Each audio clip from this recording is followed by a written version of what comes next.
अंधेरे का खेल। कलीसर के किनारे एक पुराना कोठार था। कहा जाता था कि यह जगह शापित है, क्योंकि सालों पहले वहीं पर गांव के पैसे और अन्न रखा जाता था। लेकिन एक रात अचानक आग लगी थी और दर्जनों लोग उस आग में जलकर मर गए थे। उसके बाद से वह कोठार कभी खोला नहीं गया। गांव के लोग मानते थे कि उस जगह से आज भी चीखें सुनाई देती हैं। जिसने भी भूलकर वहां कदम रखा, उसे अजीब सी परछाइयां और फुसफुसाहट सताती थी। शहर से 3 दोस्त आदित्य, रेखा और समीर गांव घूमने आए। उन्हें रोमांच पसंद था और उन्होंने गांव वालों से उस कोठार की कहानी सुनी। गांव वालों ने चेतावनी दी, शाम ढलते ही वहां मत जाना। जो भी गया कभी पहले जैसा नहीं लौटा। लेकिन दोस्तों ने इसे अंधविश्वास मानकर रात में ही उस कोठार पर जाने का फैसला किया। रात के करीब 11 बजे तीनों टॉर्च लेकर पहुंचे। दरवाजा पुराना और टूटा हुआ था। हवा के झोंकों में लकड़ी चरमराती थी। जैसे ही उन्होंने दरवाजा धक्का दिया, धूल का बादल उड़ा और अंदर का अंधेरा मानो उन्हें निगल गया।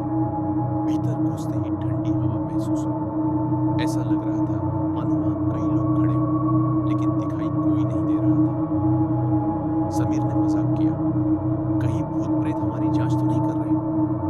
अचानक आदित्य ने देखा, दीवार पर जले हुए हाथों के निशान उभर रहे थे। रेखा सिहर उठी। वो बोली, ये ताजा कैसे लग रहे हैं?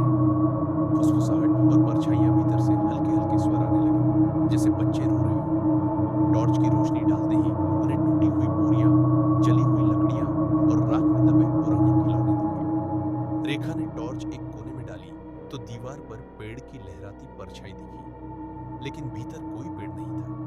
अचानक वही परछाई हिलने लगी और दीवार से अलग होकर उनके सामने खड़ी हो गई। उसकी आंखें अंगारे जैसी थीं और हाथ जलते हुए लकड़ी की तरह। भागने की कोशिश तीनों ने चीखते हुए बाहर भागने की कोशिश की, लेकिन दरवाजा अचानक अपने आप बंद हो गया।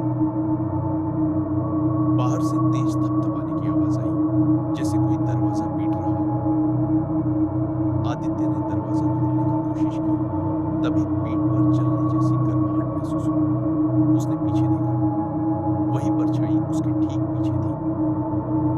समीर डर के मारे जमीन पर गिर पड़ा। उसकी आंखों के सामने राख से निकलते चेहरों की आकृतियां बनने लगी। जले हुए लोग अपने अधजले शरीर घसीटते हुए उनकी ओर बढ़ रहे थे। सच सामने आता है, रेखा ने रोते हुए चिल्लाया। ये सब आखिर चाहते क्या है? अचानक एक औरत की भारी आवाज गूंजी, हमारी चीखें, हमारी पीड़ा इसी कोठार में दफन हुई थी। अब जो आया उसे हिस्सा देना होगा। रेखा कांपते हुए बोली, किसका हिस्सा? आवाज आई,